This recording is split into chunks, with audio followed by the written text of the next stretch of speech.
хэлээ л дээ. Бид бас ярьж байгаад тэр Монгол улсын хэмжээнд 2700 хүнд нэг 10% хувьцааг нь олох уу, ер нь 2.7 сая хүндээ тэгш олох уу гэдэг асуудлыг ярьж байгаад бид бас ер нь одоо шудраг ёсоо бодоод ард иргэдийнхаа тэр хүсэл эрмэлзлийг бодоод үндсэндээ тэр 10%-ийн таван толгойг 2.7 сая хүндэд тэгш хувааж өгөх нь зүйтэй гэдэг тал дээр санал нийлээд гарын үсэг зурсан л да. Тэгээд одоо засгийн газарт бид өгсөн санал аваад их хурд өргөн барих гэж байгаа гэдэг. За энд бас Батсуур гишүүн, Батбаяр гишүүд нар бас орж байгаа гэсэн. За ийм юм байгаад. Энэ бол үндсэндээ одоо бас ард иргэдийн бидэнд одоо тал талаас ярьсан за уулзалтын үед гарсан саналыг үндэслэж ингэсэн юм шүү гэдгийг бас дахиад нэмэт хэлчихье гэж бодсон. За нэг хэдэн асуулт байна. Нэгдүгээр тийм улсын төсөвт оюу толгой, таван толгой гас ир орж байгаа ерөнхий мөнгөний дүн нэг хэлж өгөөч. 2011-2012 онд ийм хэмжээний одоо улсын төсөвт нэмэгдэл хөрөнгө орж байна гэдгийг энэ сангийн сайтаас би асууж байгаа. Нэгдүгээр асуулт. За хоёр дахь нь энэ гэрээг ямар үед ямар одоо үе шатаагаар дүгнж байгаа юм бэ? Энэ хугацааны хувьд байна уу? 5 жил, 10 жил гэж байна уу? Ямар хувь байна? Засгийн газрууд энэ хийсэн гэрээгээ ямар хугацаанд дүгнж байгаа юм бэ гэдгийг нэг сонирх гэсэн. 3 дахь асуулт энэ иргэн болгон 536 одоогоор ингээд гарсан шийд байгаа. 36 ширхэг хувьцааг ингээд одоо 10%-ийг олгоход тийм одоо тоо гарч ирж байна гэж. Ер нь хувьцааны үнийн талаар нэг тодорхой хэлчих одоо боломж байна уу? Энд нийт одоо холбогдох хүмүүс байх шиг байна. Нэг ширхэг үнэн ямар үнэтэй юм бэ гэж. Зарим одоо хэвлэл мэдээлэл бичиж явах дээр жижиг таван толгойн нэг ширхэг хувьцааны үн бараг 1000 шахуу доллар байна. Энд тентхийн одоо хөрөнгөний бирждэр гэсэн байдалтай юм яригдчих байна. Тэгж бодох юм бол 536 ширхэг хувьцаа гэж үзэх юм бол ер нь Монголын нийт ард түмэн одоо энэ таван толгой гэдэг орд ашиглалтанд орж эргэлтэнд орснороо дэлхийд баг нэлээд хэрэгүүлэх хэмжээний шинэлэг ард түмэн болох одоо тийм чиглэл одоо тавигдах юм байна л да. Тэгэхээр энэ талаар нэг тодорхой хариу гэлж өгөөч гэж. 536 ширхэг хувьцаа нэг хүнд очиход одоогийн тооцож байгаагаар ер нь тэдэн төгрөгийн одоо ханштай болж байна гэдэг нэг албан ёсны бас энэ засгийн газрын цагч явж байна. Энэ дэр нэг хэлээд өгөөч. Хүмүүс янз бүрээр бичиж байна хэвлэл дээр. Ерөнхийд ард нийтийн за гүцээд асууч. За баярлалаа. Хариулъя. За кэ харуулах уу? Кэ харуулах гэж.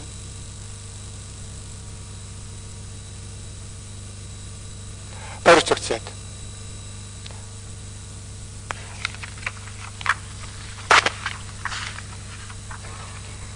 За чиг гişний асуултанд хариулъя. Оюутлогоо хязгаарлалт хариуцлагатай компани улсын төсөвт оруулж байгаа орлогын хэмжээ бол жил ирэх тутам нэмэгдэж байгаа.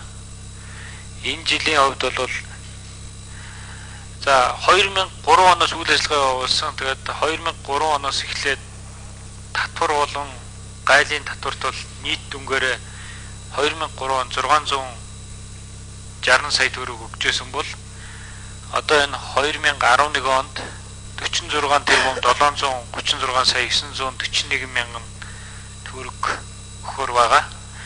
За нэгдүгээр улирлын байдлаар одоогийн байдлаар 18.9 тэрбум төгрөгийн татвар төлсөн байна. За гайлын хувьд бол нийт өнгөөр 27.7 тэрбум төгрөгнийх ингээд төлөгдсөн байна. За таван толгойн хувьд бол зөвхөн таван толгой орон нутгийн компани байгаа. Таван толгойн хувьд бол нийт өнгөөр аваад үзэх юм бол 15.8 тэрбум төгрөгийн татвар бол төлөх ийм байдалтай байгаа гэдгийг хэлэх гэсэн. Тэгээ би ер нь бол энэ мэдээллийг бас гишүүдэд бүгдэнд нь тараагаад өгч гэж бодож байна. Энэ 2003 оноос хойш гаргасан мэдээлэл байгаа. За Эрдэнэтийн хувьд бол биднэрт бас мэдээлэл байгаа. За ер нь уул уурхайн салбараас улсын төсөвт орж ирэх нийт орлогын талаар нь би бас товчхон тооцоолгох мэдээлч гэж бодож байна. 2011 онд бол нийт төсвийн орлогот орж ирэх дүн нь бол 3.2 их найд төгрөг байгаа гэдэг хэлсэн. За баярлалаа. За тэр материалыг тодруулаад тарааж болно. За Көрлбаатар сайд. За нэрлсэн үн нь одоо хэд юм бэ гэдэг юм асуулт тавигдж байгаа. Энэ бас хэвлэл мэдээллийн хэрэгслэр энэ талаар нэлээд бас ярилцлага явуулаад байгаа. Тэгэхээр би за нэрлсэн үнийг бол хувьцаа ямар нэгэн компани хөрөнгөний бирж дээр гарах үед бол нэрлсэн үнэ зарлаж гардаг. За зарим компани бол тухайн хувьцааныхаа тэр компанийн үйл ажиллагаа нь яаж явагдах вэ? Ирээдүйдээ байна уугүй юу гэдгээс шалтгаалаад зарим компани үн нэрлсэн үн бол өсдөг. Зарим нь буурдаг. Ийм л зүйл байна. Яг монголчууд бидний хувьд бол хувьцаа арилжаалах сонирхолтой байгаа хүмүүсүүдийн хувьд бол энэ зах зээлийн үн хамгийн чухал. Хувьцаагаа эзэмшээд үн дээр ногдлоо шиг авах сонирхолтой байгаа хүмүүсүүд бол хувьцааны үн нэг чухал биш байна.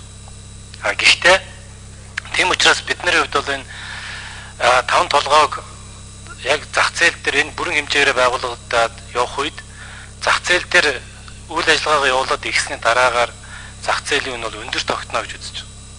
Тийм учраас энэ 5 толгойн гэрээ хэлцлийг зөв хийх, 5 толгойд тойрсон дэд үтсийн асуудал, усны асуудал, хил гайлын бодлого, тээврийн бодлого нь энэ дэр зөв байх юм бол энэ 5 толгой бол үнэтэй байж чадна. Энэ үед бол хамгийн чухал нь нэрлсэн үнэш зах зээлийн үн гэдгийг би бас хэлмээр байна. За нэрлсэн үнэ тогтоохдоо бол ингээд үнэлгээний компаниар үнэлүүлдэг, дараа нь үнэтэйгээ нийцсэн бас аудит хийлэгдэг, зөв үнэлсэн байна, удлаа байна гэдгийг хийж агаад тэр үнэ тогтоодог. Энэ ажлыг бол засгийн газрын хувьд бол хийхэд одоо бэлэн байгаа гэдгийг бас хэлье. Хоёрдугаарт нь тэр жижиг 5 толгой хувьцаа эзэмшигчид хувьцааны ногдол ашиг гэдэг их өндөр авдаг. Энэ том 5 толгой дээр яах юм бэ гэдэг асуулт. За миний над байгаа мэдээлэлээр бол тэр жижиг 5 толгойн орон нутгийн өмчт байгаа тэр хэсгээс бусд нь бол зөвхөн 4-5 хүний л гарт байдаг гэсэн. Тэр үн дээр унагч байгаа ашиг бол зөндөл байна. Бид нар том 5 толгой бол 4-5 хүнд биш, нийт Монголынхаа 2.7 сая хүнд өгөө гэж байна.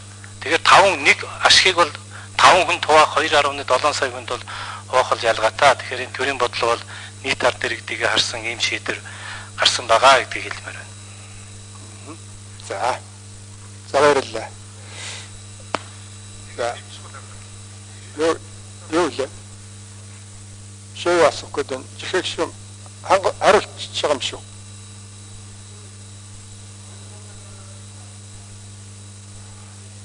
За чихээ. Тэ уучлаарай. Би зүгээр оюу толгой энэ ритентоид нэр бол нэлээд сайн ажиллаж байгаа юм байна гэж ойлгосон. Ягаад гэвэл сайхан бид нэг хадагш яваад ирсэн л дээ. Тэгсэн чинь тэр Америкийн Бостон хотод оюу толгой тэр ритентогийнхан очоод оюутнуудыг цуглуулад Монгол сурч байгаа бүх оюутнуудыг цуглуулж тэнцээ яриа таниулт хийгээд семинар хийгээд материалын цуглуулж аваад бас тэр тэнцэнэ бас хүмүүсүүдэд бэлтгэх тийм чиглэл бариад явж байгаа юм байна. Тэгээд энэ дээр тэр ажилчин бэлтгэх энэ тэр гэдэг одоо тэр засгийн газрын өмнө авсан үүргээ бол нэлээд нэр төртөө биелүүлж байгаа юм байна гэдгийг бас сонссон учраас энд бас мэдээлж чий гэж бодсон. Баярлалаа. За. Энэ төвчш асуултаа тавь.